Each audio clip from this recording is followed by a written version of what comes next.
Good afternoon. I am William Randolph Hurst, and today we will be discussing a topic very much known to us in our area, which is women's suffrage. The women's suffrage movement is a struggle for the right of women to vote and run for office, and is part of the overall women's rights movement. In 1905, the former President Grover Cleveland wrote, "Allowing women to vote would upset the natural equilibrium between men and women and cause chaos."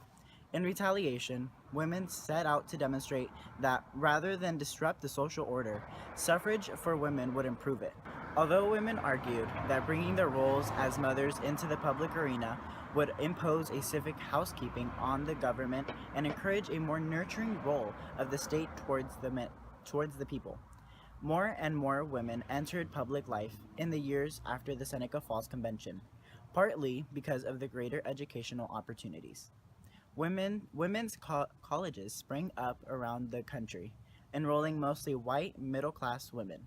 By 1870, there were 11,000 female students in these institutions. A decade later, the number had grown to 40,000. Hi, I'm Elizabeth Cady Stanton, and I'm the president of the National Women's Suffrage Association, and I wrote the Declaration of Sentiments in the Seneca Falls Convention. Elizabeth Cady Stanton had a lasting impact due to her work on women's rights. Elizabeth's beliefs and determination against divorce laws, reproductive self-determination, and sexual freedom for women made her a well-known voice among women reformers in the 1880s.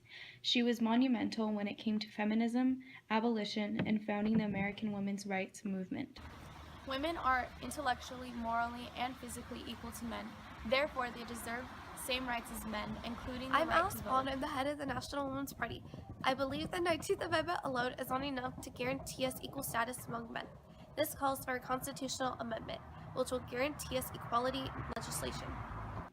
Alice Paul was the architect of some of the most outstanding political achievements on behalf of women in the 20th century. She dedicated her life to the single cause of securing equal rights for women. Few individuals have had as much impact on American history as Alice Paul has. Her life symbolizes the long struggle for justice in the United States and around the world. Her vision was the ordinary notion that women and men should be equal partners in society. There will never be a new world order until women are a part of it. I'm Lucretia Mott, and I'm one of the founders of the American Women's Rights Movement. In contrast to popular arguments, the Bible does not support society's unequal treatment of women.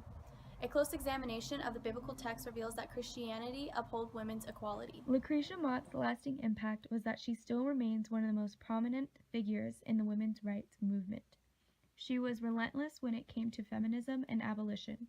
Lucretia Mott is also greatly admirable because of how she fought for her cause until the day she died.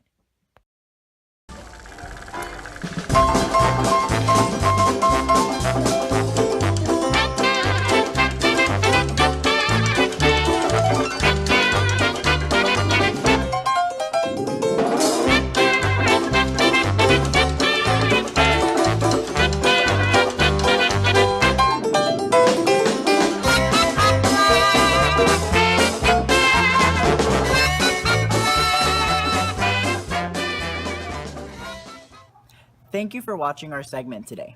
Make sure to tune in next week where we will talk about the influenza.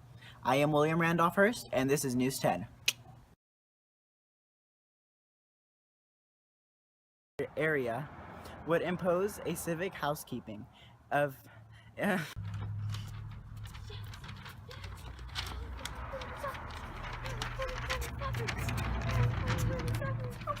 Run me over! Run!